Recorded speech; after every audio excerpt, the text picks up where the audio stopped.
আসসালামু আলাইকুম। আজকে দেখাচ্ছি অসাধারণ স্বাদে সবার প্রিয় এবং পছন্দের চটপটি।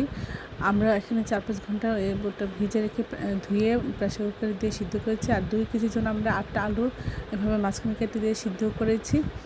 করে আমরা এখন নামিয়ে রাখবো বুটটা। আর হচ্ছে এখানে যে আলু এখানে এই পরিমাণ পেঁয়াজ এবং কাঁচামরিচ দিব। আর আলুটা আমরা কুচি কুচি করে কেটে রেখে দিয়েছি।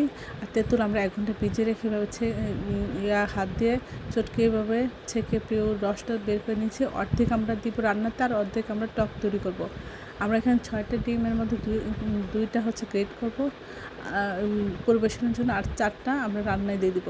আমরা এখন চটপটির চুলায় দিলাম, পেঁয়াজ দিলাম, কাঁচামরিচ দিলাম, আলু দিলাম, এখানে হচ্ছে ডিম কুচি দিলাম, আর 2 প্যাকেট আমরা চটপটি মশলা দিলাম, অর্ধেক আমরা তেঁতুলের রস দিলাম। আর হচ্ছে আমরা এখানে সব কিছু দিয়ে লবণ দিয়ে আমরা পরিবেশন ঠিক করে আমরা নামিয়ে রাখবো।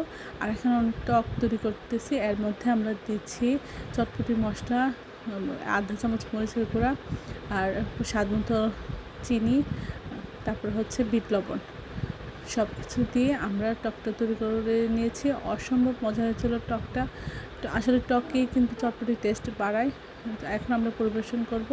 আমরা চটপটি নিয়েছি, এখানে শসা কুচি নিয়েছি, তারপরে দিলাম ডিম কুচি, তারপরে কিছু ফুচকা ভেঙে সাইড দিয়ে দিলাম, টক দিলাম। সব কিছু দিয়ে আমরা পরিবেশন করব।